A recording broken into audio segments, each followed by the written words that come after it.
Puntualidad y siendo las 19:35, empezamos nuestra reunión de esta noche. Es una reunión donde vamos a tocar temas centrales de lo que es la teoría del cambio organizacional.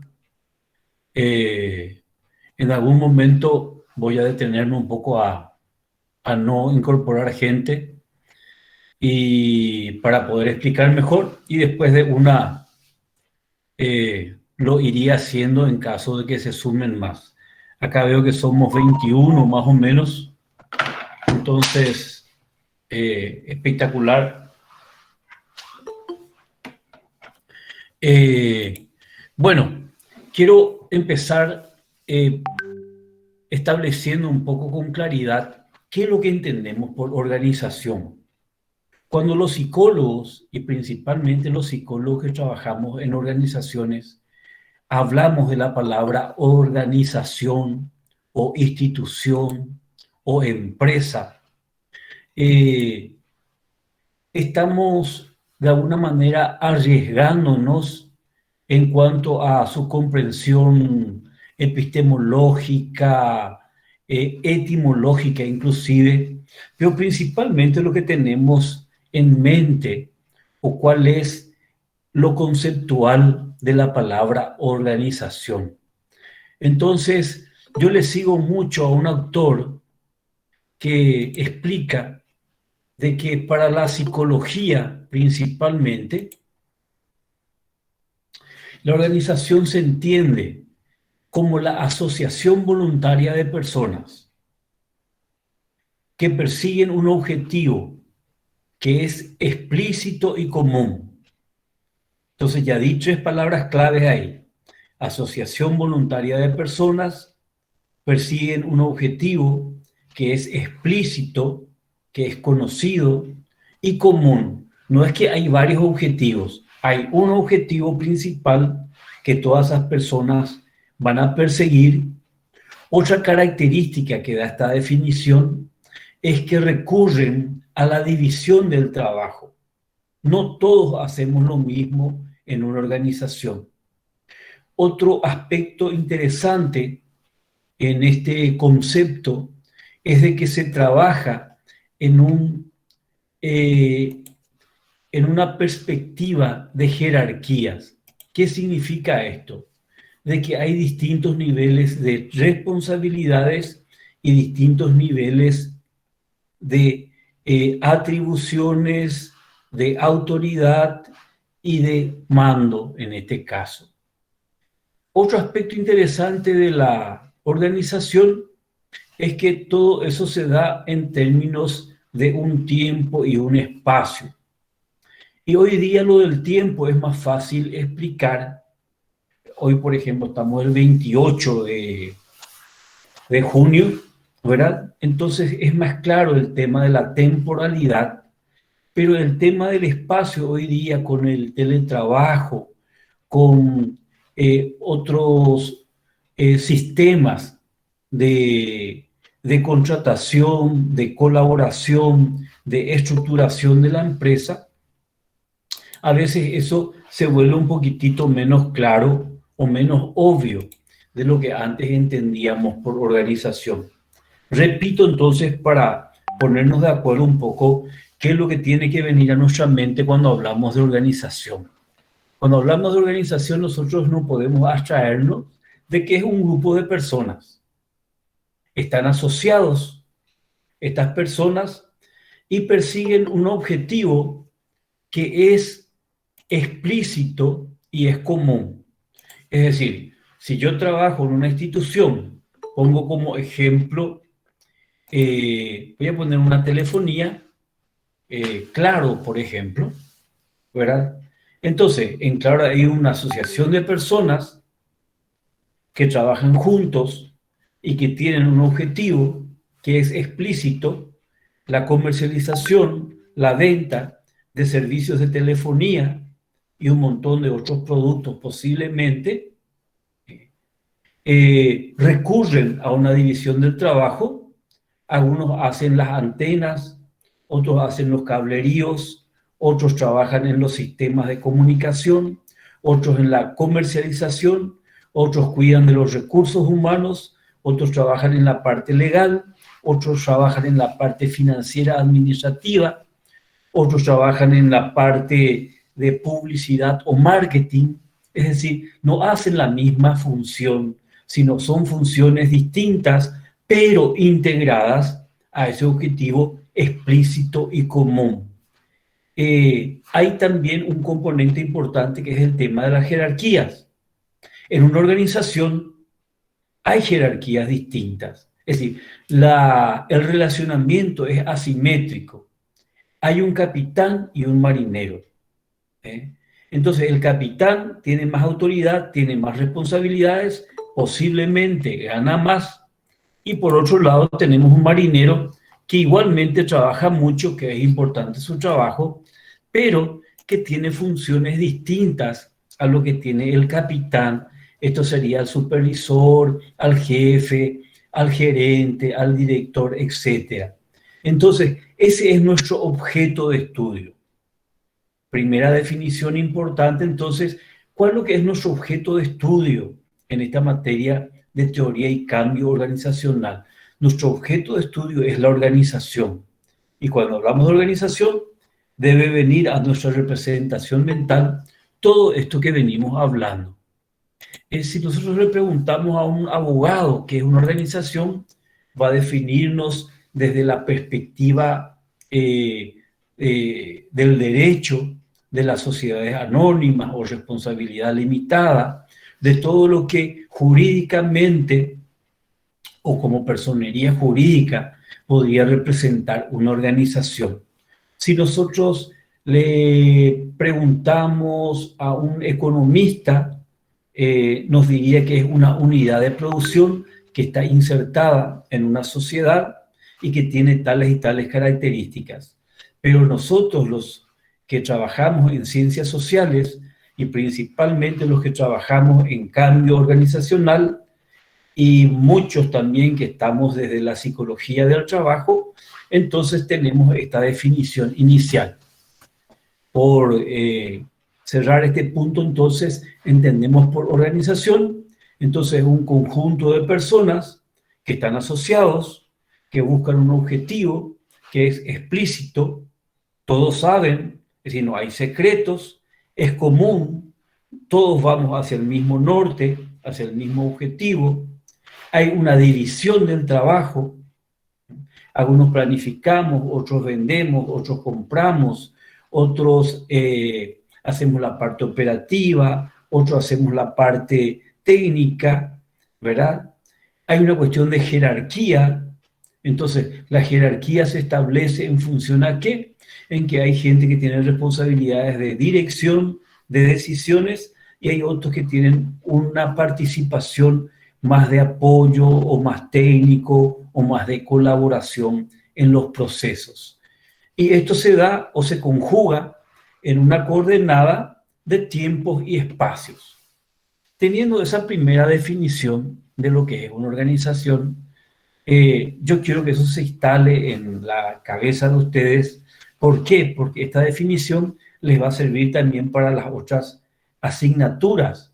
Es decir, cuando ustedes piensan en una organización, ya no tiene que ser esa palabra una abstracción, una entelequia, una cuestión de qué es lo que estamos hablando. Estamos hablando de carne y hueso. ¿Cuál es la carne y el hueso de una organización? Son personas y es un sistema que está alrededor de estas personas que están incluidos en una sociedad, en un país, en un estado. Algunas son multinacionales, están en todo el mundo, ¿verdad? Entonces, desde un pequeño boliche donde tiene 3, 4 personas, ya es una organización, ¿sí? Es una organización, una empresa de 100 personas, de 1000 personas, y están las multinacionales que tienen presencia global. En todos estos aspectos, esta definición que estamos trabajando es válida y es suficiente. ¿En qué sentido es suficiente? Que estas características, estos parámetros de definición sirven y son suficientes para dar cuenta de la palabra organización. También cuando escuchamos organización, venga como sinónimo empresa, institución. Las empresas pueden ser con fines de lucro, es decir, buscan rentabilidad, buscan plata, buscan ganancia, o sin fines de lucro. Pero aunque sea sin fines de lucro, tienen que sobrevivir y sobreviven en función a estos mismos parámetros o requisitos para vivir y sobrevivir en una sociedad con la identificación de lo que es una organización. Nosotros vamos a considerar tres elementos fundamentales para una organización. Está constituido por personas, procesos y estructura. Este es el trípode conceptual de una organización. ¿Qué tiene una organización? Tiene personas, tiene procesos y tiene estructura. Personas, aunque parece obvia la situación, hasta ahora no hay ninguna organización que prescinda de las personas. Siempre hay un componente humano en cualquier organización. Si más adelante vemos ahora una organización sin personas, podemos cambiar nuestra definición, pero hasta hoy día todas las organizaciones reconocidas en el mundo están integradas por personas. Dentro de poco una organización integrada por androides, por robots, por no sé qué cosa si existe, vamos a ajustar nuestra definición, pero hasta ahora las organizaciones están constituidas por personas, por procesos. ¿Qué son procesos? Esa es una palabra también que voy a lanzar en estos días como tarea, porque se habla tanto de procesos, pero es importante que cuando desde el principio nosotros ya tengamos esa autoridad técnica de entender qué es lo que son estos términos muy utilizados en las organizaciones. ¿Por qué? Porque nosotros vamos a intervenir. Voy a darle alto un ratito a algunos compañeros y sigo.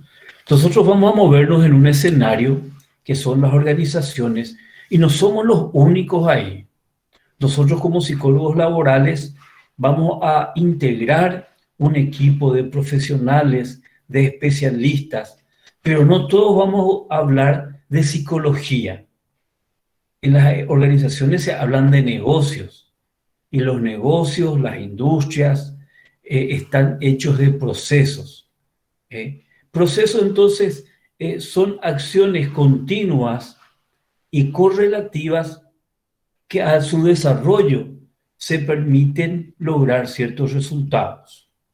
Cuando hablamos de procesos también podemos hablar de una parte del proceso que es el input o los insumos que se necesitan, el proceso en sí, el output o los resultados que se buscan al respecto. Entonces, esos son los procesos. Pongo un ejemplo de proceso organizacional: incorporación de personas. Nosotros como psicólogos laborales participamos principalmente en un proceso estratégico que es el tema de incorporar gente a la organización. Y a eso se le llama proceso. ¿Por qué? Porque tiene varias etapas. Tiene una primera etapa donde se reconoce la vacancia, una segunda etapa donde hacemos el perfil de qué debe reunir la persona que vamos a buscar. Tercero, hacemos un proceso de búsqueda, de reclutamiento. En el viejazo le decíamos reclutamiento, hasta ahora muchos libros traen eso.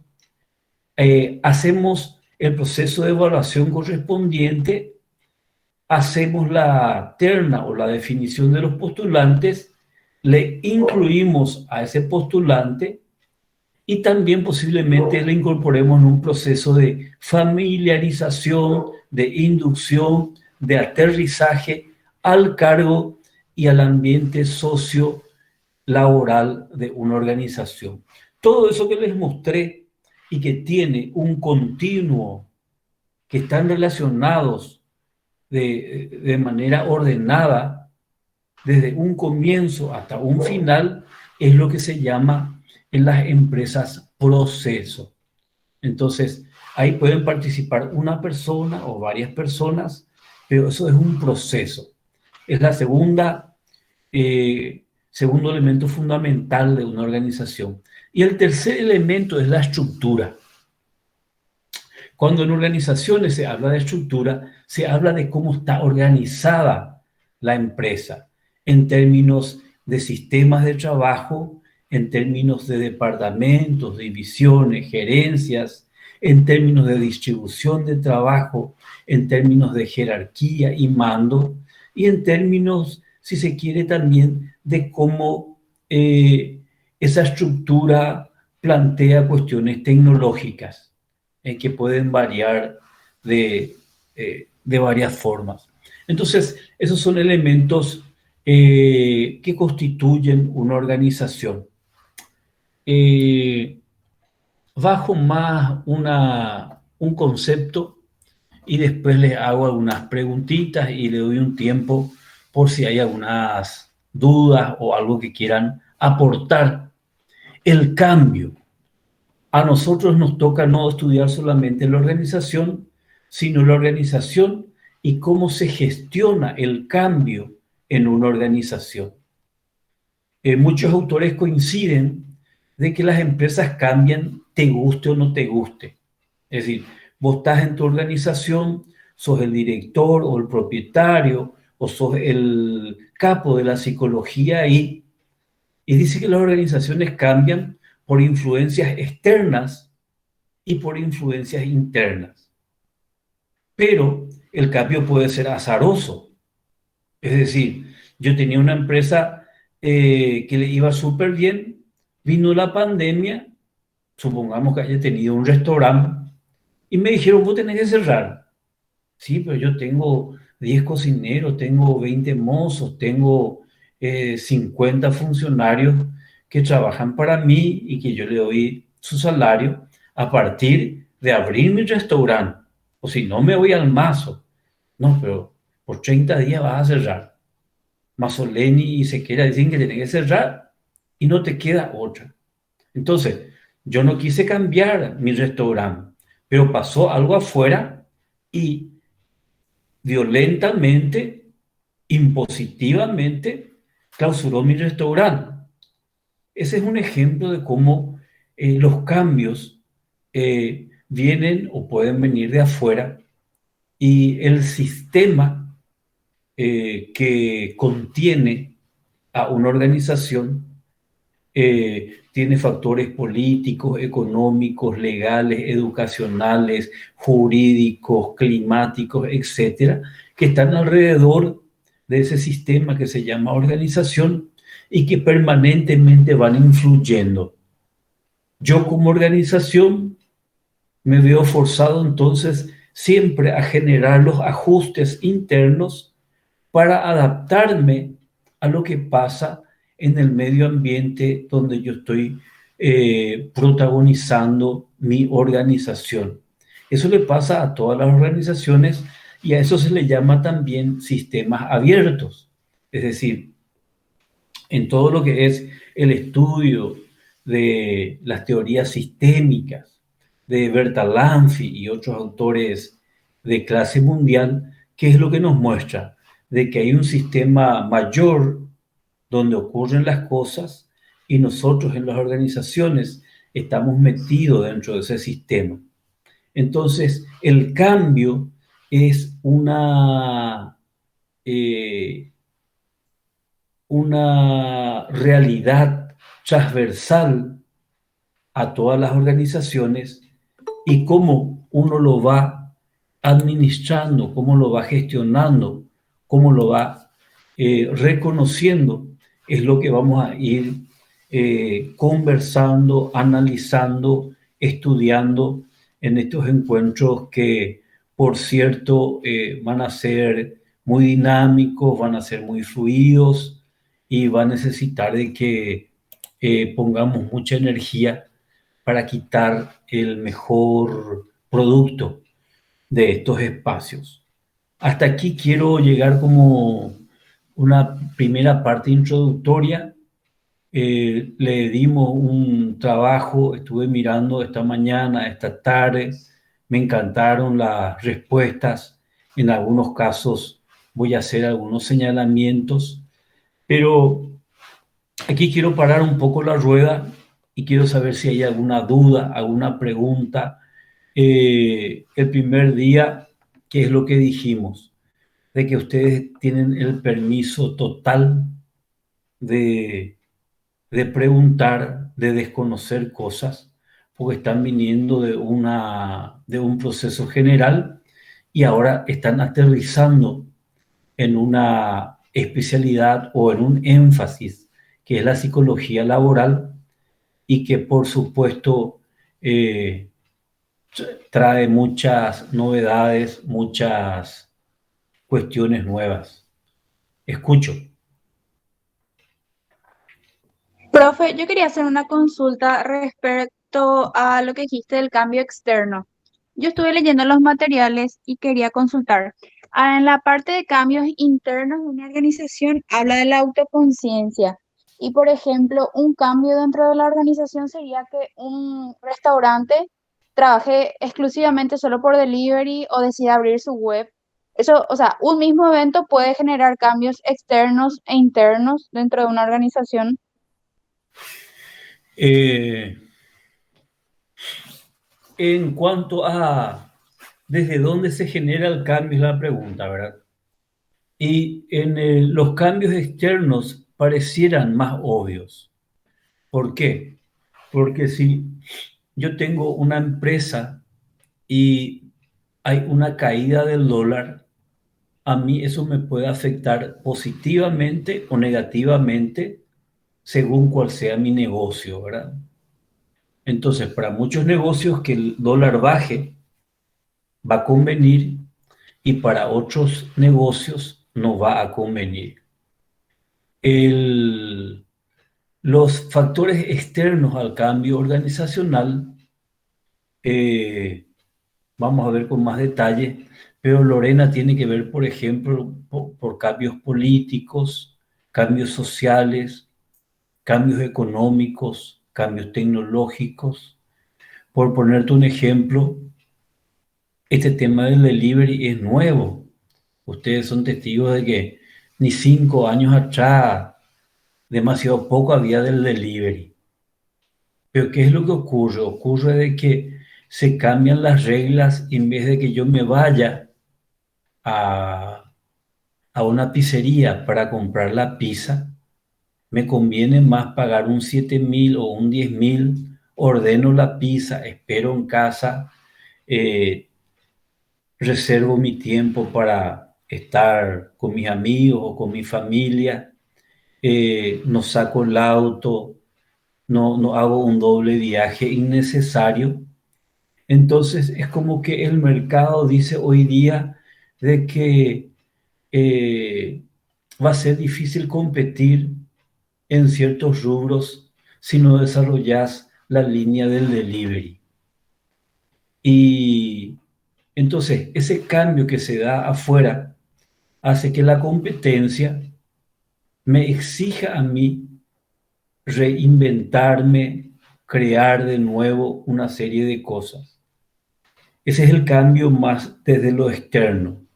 Desde lo interno, ¿cómo se juega? Supongamos que vos y yo tengamos una empresa y vos me decís, Edgar, yo tengo un sueño. Ahora somos una cadena chica de ventas de empanadas, pero yo creo que podemos ir extendiéndonos a Lambaré, a San Lorenzo y a todo lo demás. Y el producto este es muy bueno y aunque la competencia o el mercado no me pida, nosotros de adentro generamos esa necesidad o ese deseo de gestionar una expansión de negocios. Entonces, el cambio no tuvo tanto una presión externa, sino tuvo una presión interna desde que nosotros como dueños nos animamos a soñar y animarnos a ensanchar nuestros negocios, no solo con una operación acá en Asunción, sino iríamos a Lambaré, San Lorenzo, Luque, y después nos va tan bien y decimos, bueno, vamos a cubrir todo el país. Entonces, de tener 20 empleados pasamos a tener 500 empleados. Eso no lo hizo el medio externo. Fue nuestro sueño, nuestro coraje y la suerte posiblemente de que haya prosperado así un negocio. Para cerrar la respuesta, vos dijiste, pero siempre no está conectado a lo externo. Y sí, siempre está conectado a lo externo también porque lo externo de alguna manera favoreció o permitió que ese ensanchamiento empresarial haya prosperado, haya sido un éxito. Entonces, siempre se dice de que las cosas cuando surgen obedecen a un factor externo que prendió internamente y muchas veces el cambio también es algo que prende internamente, pero que prospera al exterior de la organización. No sé si de alguna manera eh, respondí a tu consulta, Lorena. Sí, profe, quedó un panorama más claro de la consulta. Gracias.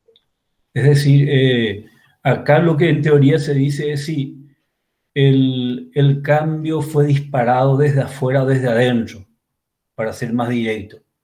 Entonces, el tema del delivery fue disparado desde afuera. Nadie dijo yo voy a hacer delivery, sino lo que ocurre es que no te permitían abrir tu negocio, sí te permitían desde adentro preparar el producto y llevar. Entonces es una adecuación interna a, a una presión, a un mandato externo, ¿verdad? Y en lo otro, en el hipotético caso de muchas empresas como Don Vito y un montón de otros que tenían apenas un lugarcito ahí cerca del Colegio San José y después eso se expandió, por poner un ejemplo que conocemos. ¿Alguna otra consulta? Buenas noches, profe. Permiso. Yo quería hacer una consulta. ¿Cómo podría un aspecto cultural influir en el cambio de una organización? Bueno,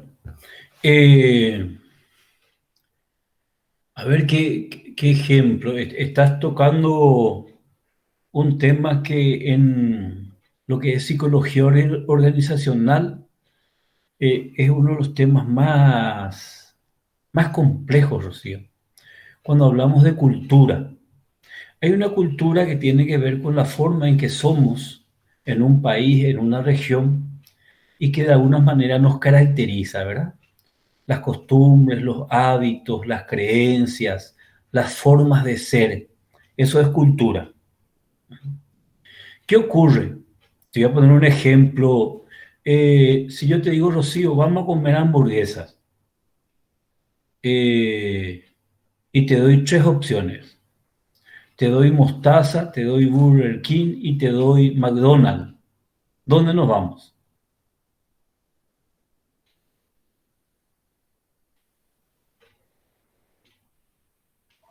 Yo te diría McDonald's. McDonald's. Bueno, te voy a hablar de la historia de McDonald's en el Paraguay, porque justo un amigo trabajó ahí los primeros años. Ellos, por ejemplo, trabajaban mucho la parte cultural. Ellos decían, nosotros en selección, nuestro perfil de trabajador McDonald's tiene que ser un muchacho, una muchacha que no haya trabajado. Y es medio raro, ¿verdad? Porque siempre uno quiere que alguien que ya traiga algo la persona a quien le vas a contratar. Y ellos dijeron en McDonald's, no, queremos que sea su primer empleo, su primera experiencia. Y el fundamento teórico y psicológico es de que querían hacerlo al modelo cultural de McDonald's. ¿Cuál es el modelo cultural de McDonald's? Por ejemplo, la polifuncionalidad.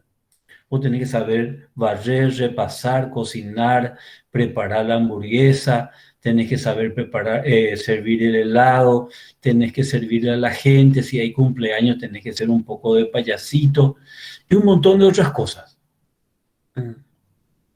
Eh, entonces, ellos dijeron, nosotros si tenemos un mozo con mucha experiencia, pero que ya trae su forma de ser, no nos sirve.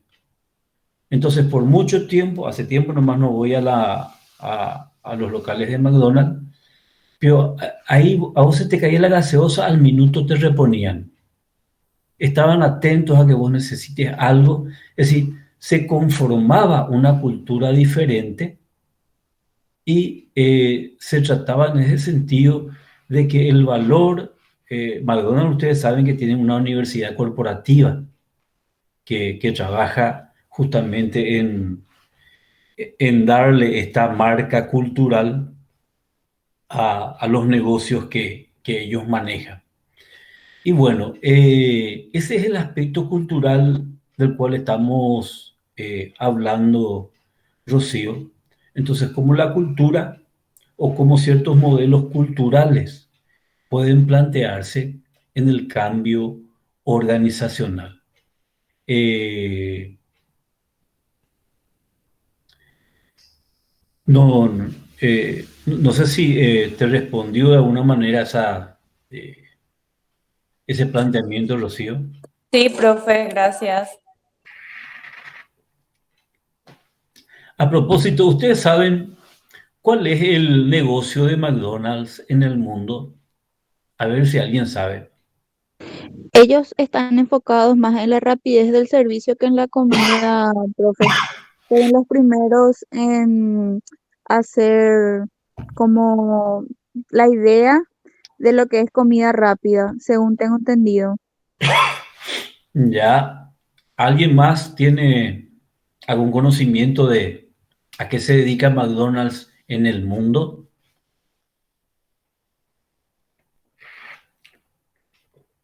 Cecilia, Hugo, Jorge. El que vio la película va a saber. Mm.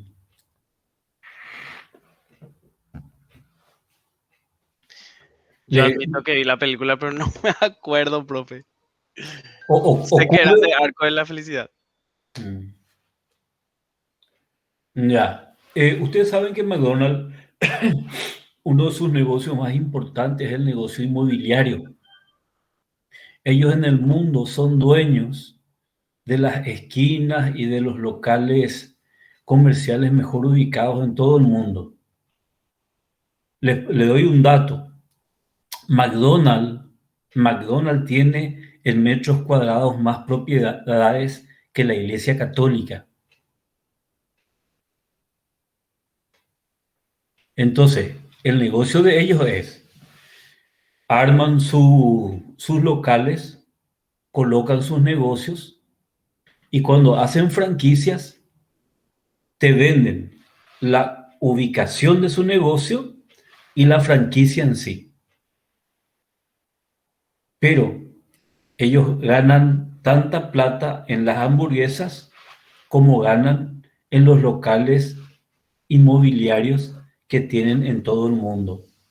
Entonces vos recorres cualquier país, las avenidas más importantes, y vas a ver locales de McDonald's instalados en los locales, en los mejores locales. ¿Mm? Esa es una de las cosas que vamos a ir mirando un poco, cómo las organizaciones también tienen sus personalidades ocultas o sus negocios ocultos. En Coca-Cola, escucharon lo de Cristiano Ronaldo, ¿verdad? De que fue una conferencia de prensa, acá había una Coca-Cola y él alejó de eso el envase de Coca y dijo agua. ¿sí? Eso dijeron los medios de comunicación que golpeó por un tiempo, golpeó la venta de la gaseosa de manera significativa en los primeros Una tiempos. pérdida de 3,5% en la bolsa de valores. Asimismo, y la bolsa de valores está sostenido por la credibilidad y por lo que el mercado bursátil califica como empresa sólida o no sólida. Pero ustedes saben que Coca-Cola es líder también en jugos naturales. Es decir, estos tipos son más rápidos que Miguel Almirón. Rapidísimos son. Yo trabajé hace 15, 20 Son años líderes en venta de agua. de agua, pero también de jugos naturales. Es decir, ellos con frugos y con otros productos, algunos no vienen acá en el país, hace rato ya trabajaron la línea de jugos naturales. Entonces, esas son cosas que, bueno, en el transcurso de ir adentrándonos en las organizaciones, en sus características, en su competitividad, en su éxito, en su liderazgo, principalmente desde la perspectiva nuestra de las personas, de la psicología organizacional y del trabajo, vamos a ir adentrándonos. Bueno, yo hoy quiero irme hasta las 9 a full, sin parar, y después vemos todo el segundo tiempo de Paraguay. ¿Les parece? Entonces, quiero también presentarles un poco dos metáforas. Acá le meto a Romino un ratito. Bueno, ¿qué entienden por metáforas? ¿Mm? Romina, ¿qué es una metáfora?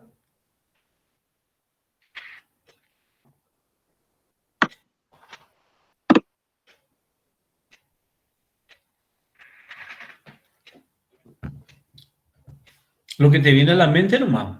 O alguien le ayuda a Romina. ¿Qué es una metáfora? Hola, profe, Hola, Romy. ¿qué tal? Bien.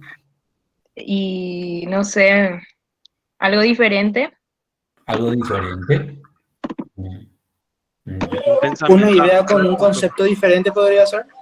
Sí, muy cerca. Ronaldo, creo que fuiste, ¿eh? Es una Sí, manera no literal de expresar una idea.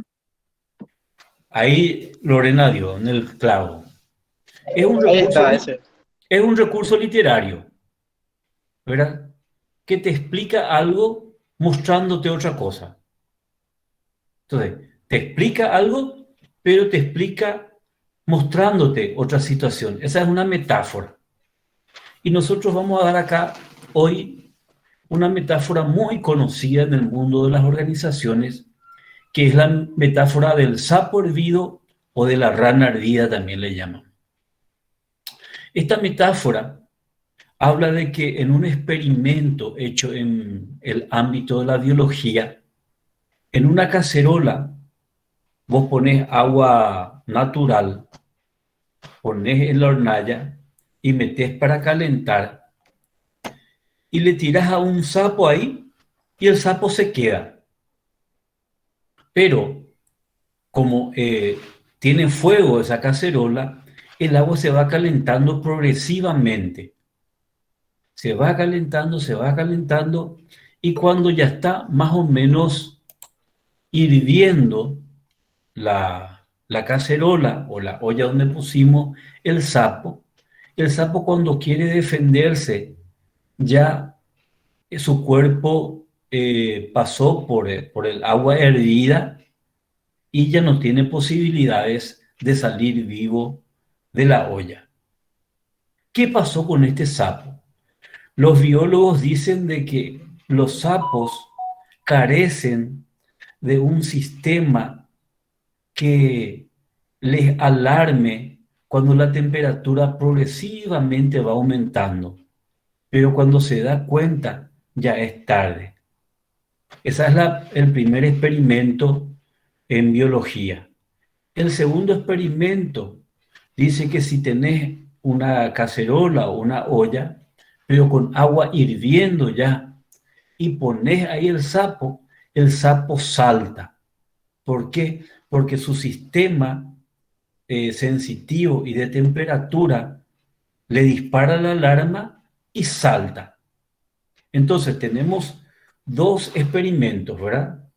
Un primer experimento donde tenemos la olla, el agua, despacito prendemos la cocina, el agua se va calentando progresivamente y le tenemos metido al sapo.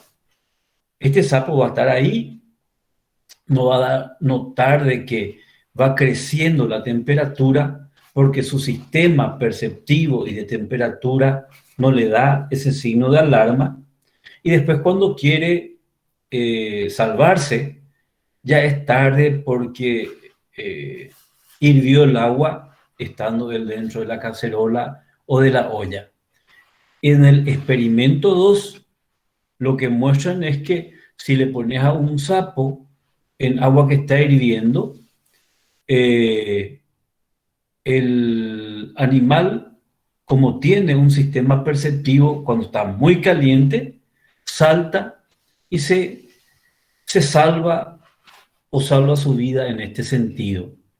¿Por qué es metáfora esto, Romina? Porque ellos dicen, así mismo son las organizaciones.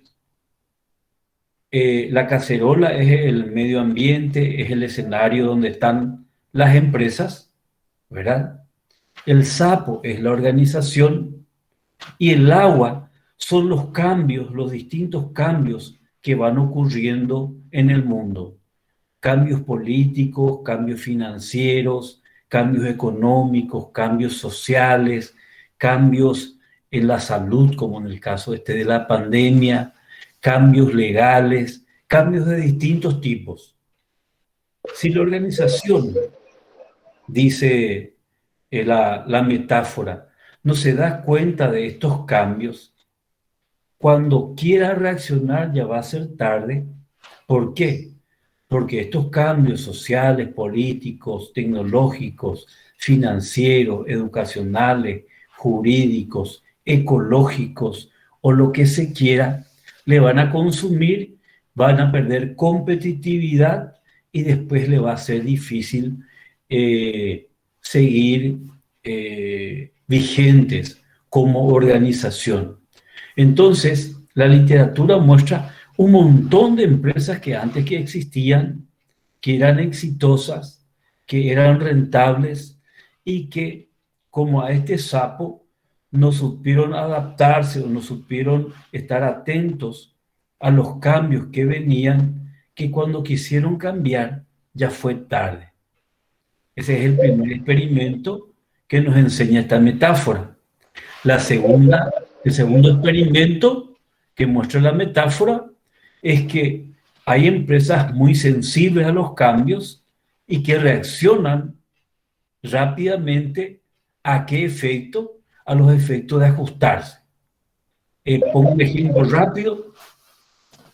Empresas que se dedicaban a fabricar ropas deportivas o ropa de tal o cual situación, y después se descubrió que los tapabocas eran accesorios fundamentales y dijeron, vamos a seguir haciendo los pantaloncitos y la remerita, pero una línea de producción va a ser tapabocas porque eso tiene una demanda terrible y va a generar muchos ingresos.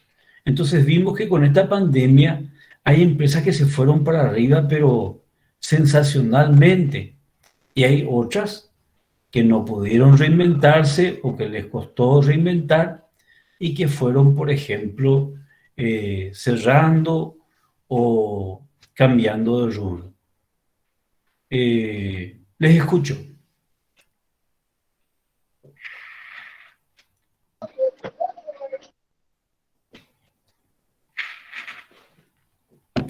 Entonces entendemos este tema de la metáfora, ¿verdad?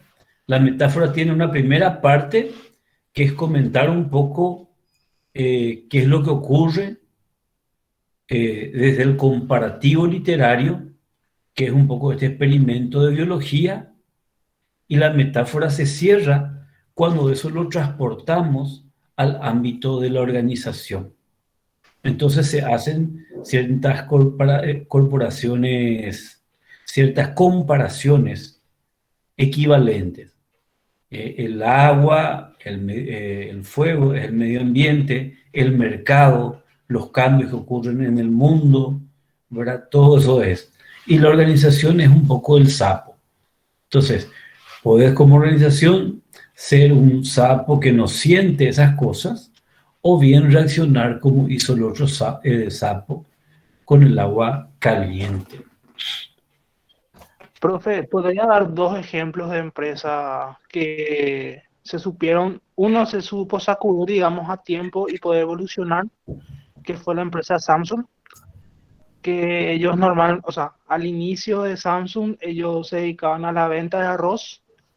Después de un tiempo comenzaron a adaptarse al mercado y ya que vendían arroz, comenzaron a comercializar unas máquinas que es para hacer arroz más rápido, digamos.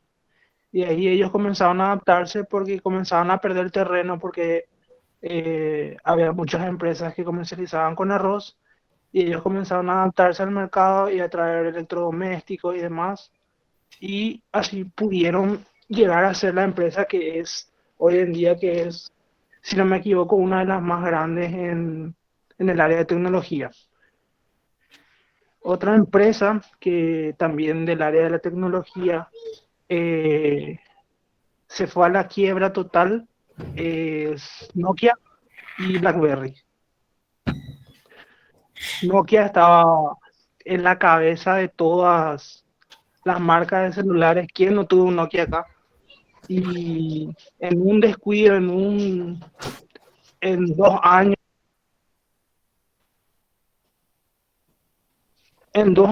que se quedaron dormidos, digamos, en las nubes, digamos que la empresa se fue totalmente a la quiebra. Intentaron repuntar, pero ya fue demasiado tarde hasta que la empresa se vendió, se le vendió a Samsung otra vez. Samsung la revendió a Motorola y fue rebotando de empresa a empresa. Esa fue Nokia. Y BlackBerry directamente se fue a la quiebra por no querer innovar. Acá en nuestro país,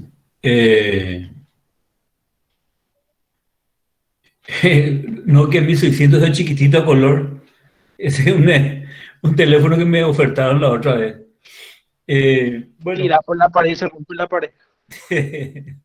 pero muchas veces parece que tiene buena señal el chiquitito ese. IBM, yo no sé si ustedes escucharon, IBM era una empresa importantísima acá en nuestro país, ¿verdad? Y bueno, se terminó así literalmente, ¿verdad? Hay muchos bancos que cerraron. Yo no sé si ustedes ya habrán escuchado de esos bancos, ¿verdad? Pero había bancos muy fuertes de capital nacional, de capital internacional inclusive, que se terminaron. Había un banco alemán, yo trabajaba en Prosegur cuando eso, y el banco alemán estaba en la calle Estrella, era un banco con montones de cartera de cliente, y en una oportunidad nos piden que le llevemos remesas de manera, porque se disparó un comentario de que estaban quebrando, ¿verdad? Entonces, son ejemplos un poco de empresas que en la metáfora que estábamos hablando le ocurrió un poco lo que le pasó a este sapo hervido. Bueno, una presentación más y después ya vamos a los trabajos que presentaron los compañeros y hacer un poco algunas consideraciones al respecto. Kurt Lewin es un autor que nosotros vamos a estudiar. Él es psicólogo, es considerado un referente en la psicología de las organizaciones. Y Kurt Lewin presentó un modelo de cómo cambia una organización. Entonces, nosotros como psicólogos, cuando hablamos de cambio, no vamos a hablar tanto ya de lo que nos parece o lo que entendemos o nuestro sentido común, sino tenemos que traer también modelos teóricos desarrollados y que explican un poco cuál es la dinámica del cambio en una organización. Otra vez traigo acá a colación de que nosotros en esta cátedra vamos a hablar principalmente de cambio planificado, porque los cambios pueden ser también azarosos, cambios que ocurren porque se dieron ciertas ecuaciones en el mundo, como este tema de la pandemia, nadie lo planificó, nadie lo vio venir, ¿verdad?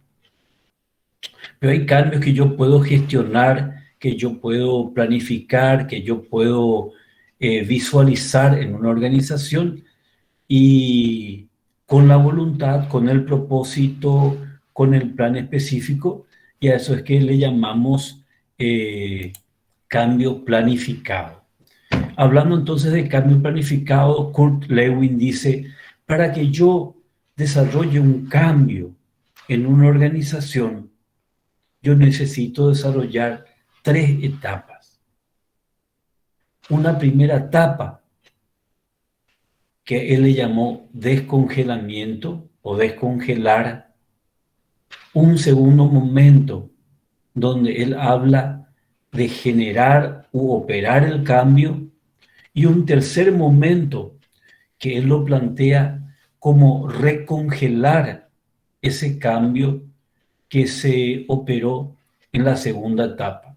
Repito, él dice, solamente 3 etapas nomás tiene un cambio, un proceso de cambio en una organización. Primero tenés que descongelar, tenés que operar el cambio, segunda etapa, y tercero tenés que recongelar.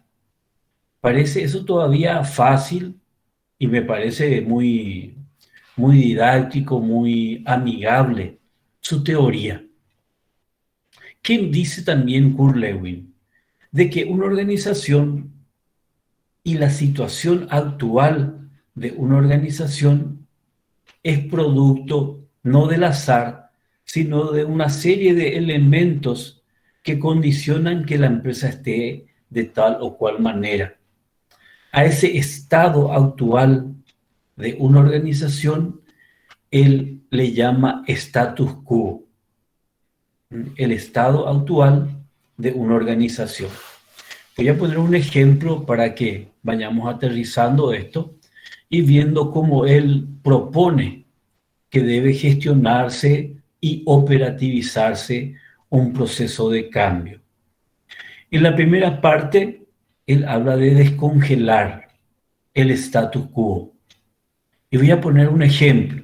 Atiéndanme bien, porque si lo entienden esto, con esto justificamos nuestra clase, pero si no lo entienden, como que tenemos que hacer un esfuerzo mayor para que esto quede fijo. Voy a poner un ejemplo. Los 29 psicólogos y psicólogas que estamos en este grupo, decimos, nuestra situación actual con respecto a una variable que puede ser, por ejemplo, trabajamos en una multinacional, nosotros trabajamos en atender a los clientes, a los usuarios, al público, y a partir de una auditoría o de una evaluación, la empresa concluye que del 1 al 5, la calidad de nuestro trabajo, la calidad con que nosotros atendemos a los clientes, a los usuarios, al público, tiene calificación 3. En la escala Penta, calificación 3. ¿Cuál es el cambio que se quiere operar? Se quiere operar el cambio que a partir de un proceso de capacitación, de motivación, de entrenamiento, de formación, de control, nosotros seamos un equipo de 28 o 29 funcionarios que atendamos a un nivel de 4.5 o 5 luego a los usuarios o al público. Yo trabajaba una vez con los chilenos en supermercadismo y aprendí una palabra. El director que vino de Chile dice: nosotros tenemos que atender al público con primorosidad, ser primorosos. Y yo le dije: doctor, la palabra primorosos no usamos nosotros mucho acá. ¿Quién, cuando escuchan la palabra primorosidad o primoroso, qué les viene a la mente?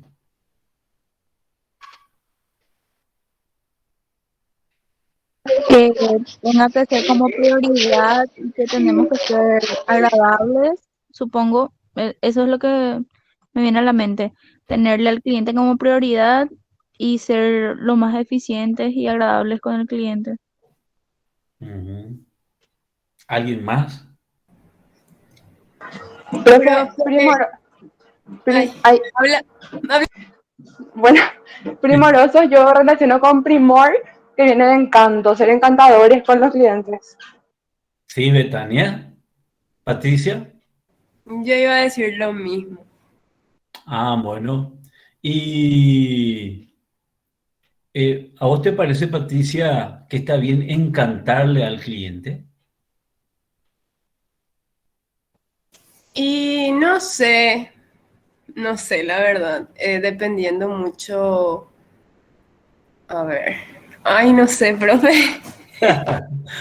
Bueno, y vos, Betania, ¿en qué sentido decís que, bueno, si vos la atendés a un usuario, a un público, y decís: yo soy primorosa, yo atiendo con primorosidad al público, ¿qué implicaría eso? A ver, bueno, encanto de, no sé, de ser cautivadora, agradable, no sé, algo así, profe, a eso voy. No encantarle, de encantar. Tres veces dije lo mismo. Bueno, eso.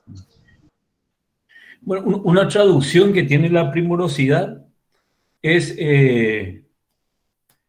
como que darle nuestra mejor atención a la persona que tenemos enfrente y que esa mejor atención de alguna manera genere en la otra persona el sentirse importante, cuidado y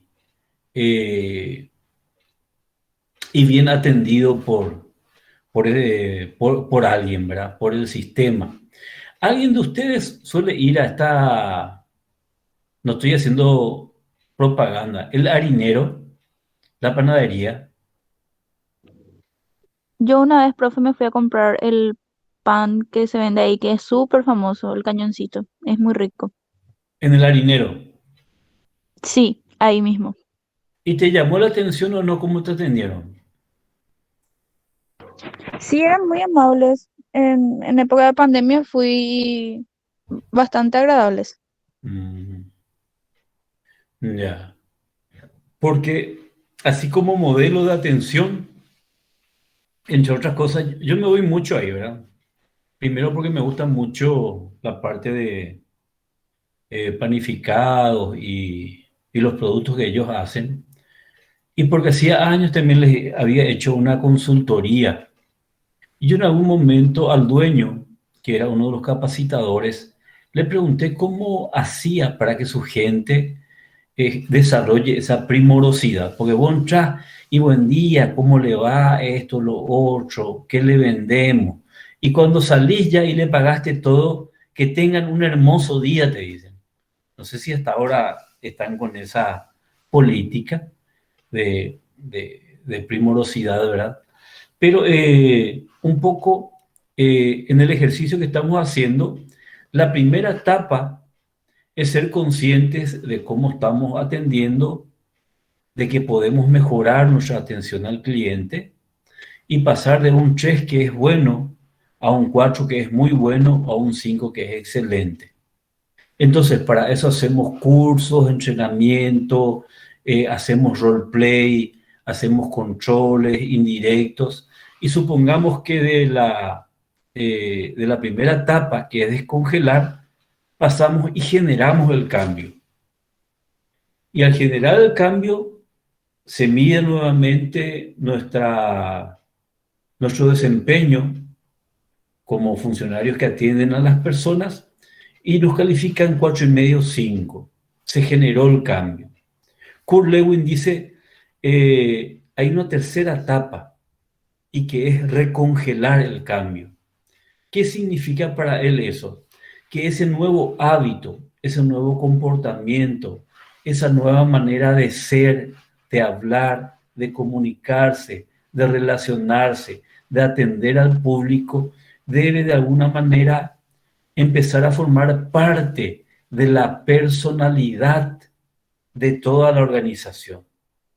Entonces él dice, ¿por qué? Porque si uno se descuida, puede volver al anterior hábito o statu quo. Entonces él dice, hay que recongelar. Creo que fue, no me acuerdo quién me dijo sobre los aspectos culturales. Aunque todavía no vamos a hablar de eso, a las organizaciones, cuando se habla de personalidad organizacional, la palabra que se utiliza es cultura organizacional, que es un capítulo que nosotros vamos a estudiar este año. Así como las personas tenemos nuestra personalidad, nuestra forma de pensar, de sentir, de actuar, de ser, de lo que creemos, de lo que nos gusta, nos disgusta, las empresas tienen personalidades también. Y a esa configuración de formas de ser en una organización es lo que se llama cultura organizacional. Bueno, Kurt Lewin plantea 3 etapas entonces. Descongelar el status quo, generar el cambio y recongelar. A esas 3 etapas, él lo plantea como un modelo de cambio organizacional. Esta noche entonces nos apropiamos de un nuevo concepto que es el modelo de cambio de Kurt Lewin, que habla de estas 3 etapas, que habla del status quo y que habla también de un campo de fuerzas, que cuando vas a hacer un cambio en una organización, te vas a encontrar con 2 fuerzas, con fuerzas impulsoras para que se genere el cambio, pero siempre vas a tener fuerzas restrictivas que van a aguantar o van a generar resistencia para modificar la forma de ser en una organización. Eso es estudiado también como algo supernatural en las organizaciones.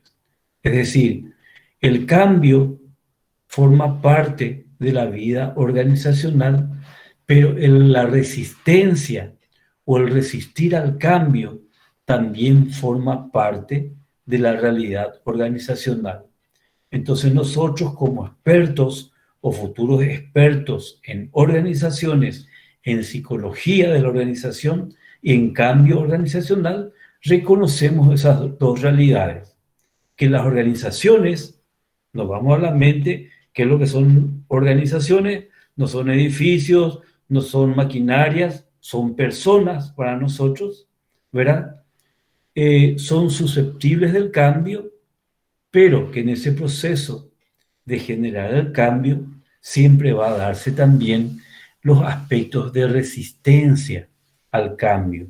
¿Por qué? Porque se entiende el comportamiento humano desde la perspectiva del aprendizaje. Entonces, si yo aprendí algo, y eso ya es mi hábito, mi forma de ser, ¿verdad? Por ejemplo, yo como y después mis neuronas me torturan y tengo que cepillarme los dientes. No pienso yo, sino ya es como un reflejo, che, tengo que cepillarme, no me gusta tener los dientes con comida. Entonces, hasta en el auto, por eso tengo a veces mi equipo. ¿Por qué? Porque está muy internalizado ese tema. En las organizaciones también hay hábitos, costumbres, procesos, formas de ser que son muy duros y cuando querés cambiar eso, a veces no es fácil y hay mucha resistencia. Pongo como ejemplo el tema de la puntualidad. Y yo soy egresado a la facultad y tengo más de 30, 40 años ya que ando por ahí, 35 con él. ¿Cuál es la clase que empieza ahora? Yo quiero saber, pero no me acuerdo. Yo un tiempo traté de ser así inglés con mis alumnos. Y a veces logré que el 80% ya ingrese, el 90%. Después viene una chica y dice, buenas noches, profe, ¿cómo está? Y me saluda 3 minutos. Yo ya empecé mi clase. Pero es como tan gentil, tan dulce. Hola fulana, hola fulano, pasá pues sentate y todo lo demás. Es decir, es hasta antropológico la forma en que manejamos el tiempo. Pero cuando querés cambiar, ahí te das cuenta un poco de lo que es resistencia al cambio. Entonces, esos son procesos que nosotros vamos a estudiar mucho también. ¿Por qué? Porque cuando nos digan, nosotros necesitamos cambiar tal cosa, tenemos que considerar que es posible cambiar, pero que es natural al ser humano el generar esa resistencia al cambio, que no es un capricho, sino forma parte un poco de la naturaleza humana, y eso se da en la casa, se da en las relaciones interpersonales, se da en los matrimonios, se da en las amistades y se da en las organizaciones. Bueno, y 43, ahora sí que ya les escucho un rato y después con José vamos a hacer un poco algunos comentarios sobre las 5 preguntas que lanzamos la otra vez. ¿Se entendió este modelo de Kurt Lewin o hay dudas al respecto? Profe, ¿podrías repetir creo que dijiste 3 aspectos y el primero era generar el status quo y el segundo y el tercero me perdí. O sea, me falta el nombre nomás, o sea, el aspecto nomás necesito. Bueno, ¿cómo está la organización hoy día? Se llama status quo. En el ejemplo que pusimos, que somos 28 personas que la atienden a los usuarios y que nuestra calificación de calidad de atención es de 3, es el status quo, Patricia. Para operar sobre eso, para generar un cambio, entonces Kurt Lewin dice que tenemos que hacer 3 cosas. Primero, descongelar el status quo. Segundo, introducir los cambios. Y tercero, recongelar ese cambio. En el ejemplo de este proceso, es primero darnos cuenta de cómo estamos atendiéndole a la gente, qué son las cosas que tenemos que cambiar a los efectos de pasar de un nivel 3 a un nivel 5. Después de talleres, después de roleplay, después de cursos y capacitaciones, estamos preparados y motivados y generamos el cambio. Y somos trabajadores que atendemos mejor a la gente, le damos mayor primorosidad, mayor calidad en la atención. Esa es la segunda etapa. Y la tercera etapa, Kurt Lewin dice, cuidado, que para que eso sea parte de la cultura o de la personalidad de la organización, deben haber procesos de recongelamiento. ¿Qué significa esto? Evaluar nuevamente, ver si necesita reforzar, confirmar, solidificar los nuevos hábitos, las nuevas costumbres, la nueva forma de atender el teléfono, de saludarle al cliente, de escucharle al cliente, de darle una solución al cliente. De todo eso se trata. Entonces, Kurt Lewin dice, si desarrollas estas 3 etapas en el modelo de cambio que él plantea, esa gestión del cambio va a ser efectiva, va a ser exitosa. Eso es lo que plantea Kurt Lewin. Gracias, profe. Sí, gracias a vos, y que porque esto repitiendo es más claro. A veces uno dice, no, les pongo otro ejemplo. Vamos a usar un ejemplo no organizacional todavía.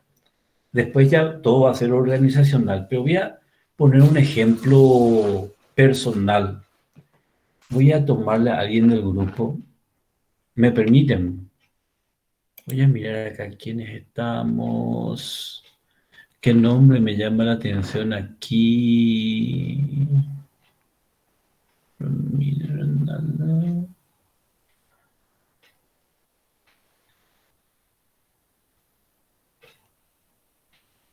Bueno. Sara. Sara González. Sara es fumadora. Fuma 10 a 12 cigarrillos por día. Y viene Sara y me dice, che, Edgar, yo quiero cambiar este hábito de fumar. Ah, ¿y por qué le digo? Y porque, entre otras cosas, noto de que afecta un poco mis dientes, ya no son tan blancos. Segundo, me da un aliento un poquitito desagradable y a mi novio parece que no le gusta. Tercero, me hace gastar plata también. Y cuarto, cuando tengo que ir a competir o a jugar pádel, me falta el aire. Ah, ya. ¿Y qué esperas de mí? Y que me ayudes a generar ese cambio. Entonces, hablamos un poco de un montón de cosas. Según Kurt Lewin, ¿qué es lo que estamos haciendo ahí? Estamos en la parte de descongelar el hábito de fumar con Sara. Entonces, nos ponemos de acuerdo. Bueno, desde mañana, en vez de 10 puchos, a ir fumando 7. La próxima semana bajamos a 3. Y la cuarta semana sí que ya suspendemos el pucho. ¿Sí? Entonces, hacemos todo ese plan de cambio, genera eso. Ella nota que tiene éxito, pero al dejar el cigarrillo, ella se pone más ansiosa e inclusive quiere comer más. ¿Por qué? Porque el cigarrillo le daba cierta sensación de calma, de tranquilidad y menos ansiedad. Bueno, entendiendo eso igual, se buscan los mecanismos y ella logra dejar de fumar, genera los cambios y tiene comportamientos más saludables, como por ejemplo mejora su performance en el pádel, trota más, mejora la estética de sus dientes y todo lo demás, y eso lo pone súper contenta, y su novio también está más chocho por eso. Bueno, pasa el tiempo y ella logra recongelar. Dice, bueno, no más al pucho ni nada por el estilo. Pero llega a la facultad y en la facultad se da cuenta de que en el patio sus amigas están con un pucho. Y es tentador y todo lo demás, pero ella ya recongeló ese hábito. Entonces, gracias a ese recongelamiento, ya no volvió a fumar. Pongo un ejemplo así, a Sara no le veo en la foto, pero Sara así va con fines didácticos nomás, para que se fije un poco de que hay 3 tiempos, y en algunos casos parecieran 3 tiempos hasta psicoterapéuticos, ¿verdad? ¿Por qué? Porque en un momento se apela mucho a las ganas de cambiar, muchos dicen de que sin ese componente es difícil generar un cambio. Segundo, incorporar nuevos comportamientos, nuevos hábitos, nuevos protocolos. Y tercero, que eso se consolide. Hay muchos estudios al respecto. Algunos hablan de que el día 40 es un día clave donde el cerebro genera cambios sustanciales con respecto a ciertos hábitos. Otros hablan de que son menos días, pero la mayoría dice que en el día 40 se genera en nuestro sistema nervioso ciertos quiebres que permiten cambiar ciertos hábitos adquiridos. Hay un capo en cuanto al estudio de los hábitos, tiene un libro que ustedes de repente conocen, Los 7 hábitos de la gente altamente efectiva. No sé si escucharon de ese libro.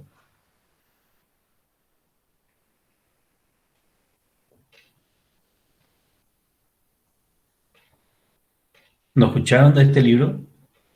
Los 7 hábitos de la gente altamente efectiva. No, dice Ovelar, Luis, dice no. Voy a ver si encuentro en el formato digital y les paso para que lo lean. Les va a encantar ese libro. Él es un psicólogo, era, porque falleció hace poco, bestseller a nivel mundial. En Estados Unidos él tiene un estatus muy importante y él muestra un poco cómo,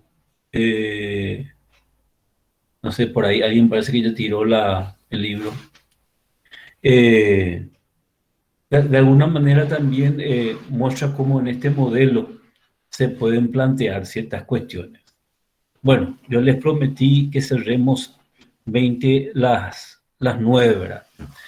Con José hoy estuvimos mirando un poco las respuestas.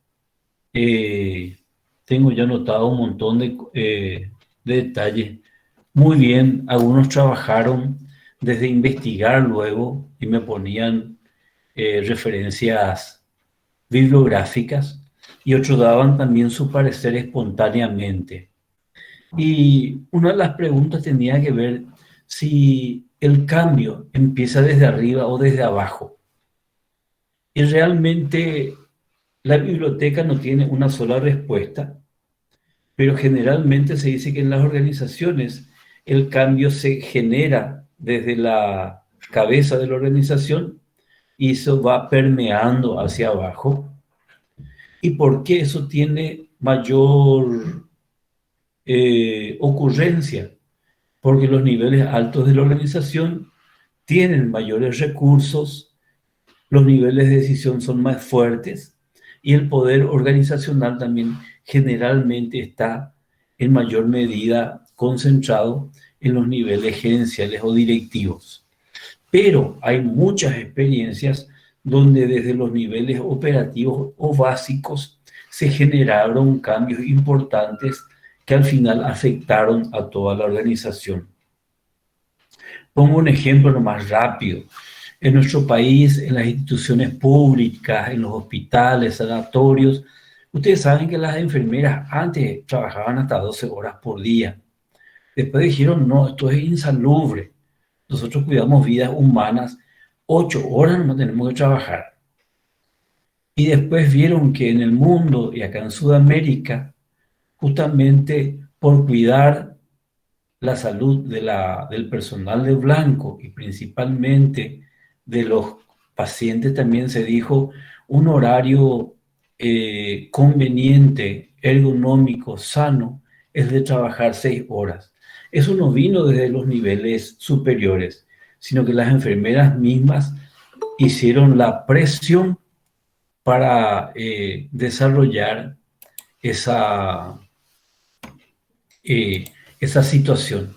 Entonces vemos que generalmente los cambios se dan desde los niveles superiores porque ahí hay mayor nivel de decisión, hay mayor poder, hay posiblemente mayor visión del negocio, pero también puede darse en los niveles inferiores.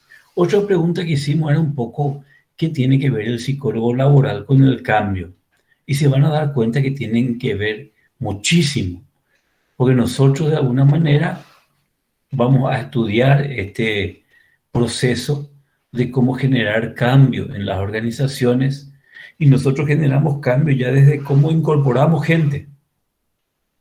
Porque el incorporar gente ya de alguna manera genera cambios en una organización. Pero vamos a ir viendo un poco cómo los programas de capacitación, de calidad total, de clima organizacional, de desarrollo organizacional, de relaciones humanas y de un montón de otras cosas generan cambios en una organización. Otra pregunta, José, ¿cuál era? Si me haces acordar, por favor. Hola, profe. Sí, acá te digo, un segundito. ¿Puede una organización desarrollar procesos de cambio sin que esto afecte a las personas que la componen? Esa sería la pregunta 5. Sí, y bueno, ya hoy dijimos que eso es imposible.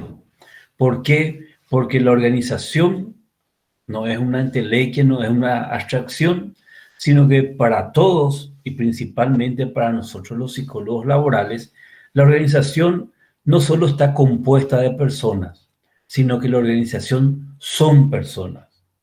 Otro aspecto importante tiene que ver que nosotros no trabajamos para las personas o no trabajamos desde las personas, nosotros trabajamos con las personas. Es decir, los procesos de cambio, los procesos humanos en las organizaciones siempre tienen un carácter de corresponsabilidad y coparticipación. Entonces, no es que nosotros venimos, imponemos o inventamos cosas, sino desde las otras personas podemos construir organizaciones, es decir, grupos humanos que se están convencidos y están abiertos a desarrollar procesos de cambio. Entonces, cuando hacemos capacitación, le capacitamos al otro o hacemos acuerdos de crecimiento personal. Hacemos acuerdos, mira, si vos participas en esto, vas a tener más conocimientos, más habilidades y posiblemente mayores recursos para hacer mejor tu trabajo. Pero si el otro no quiere hacer, ¿qué hacemos nosotros? Imposible, ¿verdad?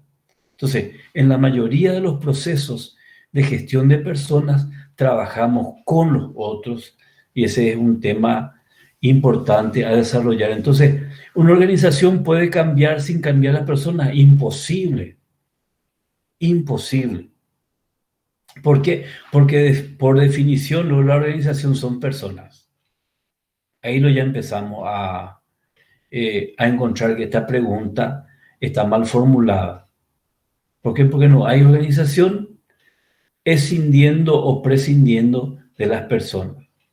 Lo sustancial, lo nuclear de toda organización son las personas y nosotros como psicólogos laborales somos los elegidos, somos los benditos, somos los que vamos a trabajar esa línea en las empresas. ¿Qué otra pregunta había, José? Sí, acá te digo, profe. Esta, por ejemplo, bastante relacionada. En las organizaciones se cumple aquella premisa que dice, entre comillas, nada permanece, todo se transforma. ¿Sí o no? Ya. Toditos pusieron sí, ¿verdad? Y obviamente eso tiene que ver con una máxima de un filósofo hace 2000 años por ahí. Ustedes saben que hay filósofos del cambio y este decía de que nada permanece, que todo se transforma, ¿verdad? Y que el agua que yo podía beber de este manantial, dice, nunca más voy a lograr, porque esto corre, porque esto fluye y porque las cosas se renuevan permanentemente. Entonces, que hay hasta otro refrán dentro de la línea de los filósofos del cambio que dice que lo único constante es el cambio. Pues parece una cuestión, o lo único que permanece es el cambio y parece una contradicción, ¿verdad? Pero nos muestra un poco la dinámica del cambio que es propio a la naturaleza humana. Entonces, llegando a las 9 y tratando de cumplir con nuestra palabra de llegar hasta este horario, quisiera escuchar si hay alguna otra acotación o consulta.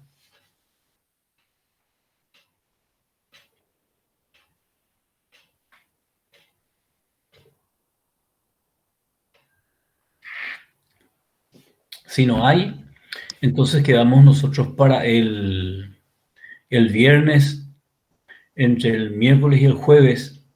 Yo les comento un poquitito la actividad que vamos a tener. Vamos a seguir con el tema de satisfacción laboral y mañana por ahí les lanzo algunas preguntas sobre algunas cuestiones relacionadas con la motivación. A mí me gustaría que leamos un chiqui de algunas teorías para que al encontrarnos el viernes un poco destapemos algunas de esas teorías que son interesantísimas y que pueden darnos una perspectiva diferente con respecto a lo que tenemos como conocimiento o información acerca de acá hay alguien, acerca de estos temas. Y bueno, sin darnos cuenta, 1 hora y media estuvimos juntos hablando sobre estos temas. Si lograron captar todo, excelente. Si no, en algún momento con José vamos a ir dando vueltas sobre estos conceptos otra vez. La idea es que hagamos un poco un giro conceptual amplio para ir armando nuestra base conceptual sobre la cual vamos a trabajar en los programas de cambio. Y bueno, excelente. Nos vemos el viernes, si Dios quiere. Gracias por la participación y estamos en contacto. Vale, buenas noches. Gracias, profe. Buenas noches. Muchas A gracias. ustedes.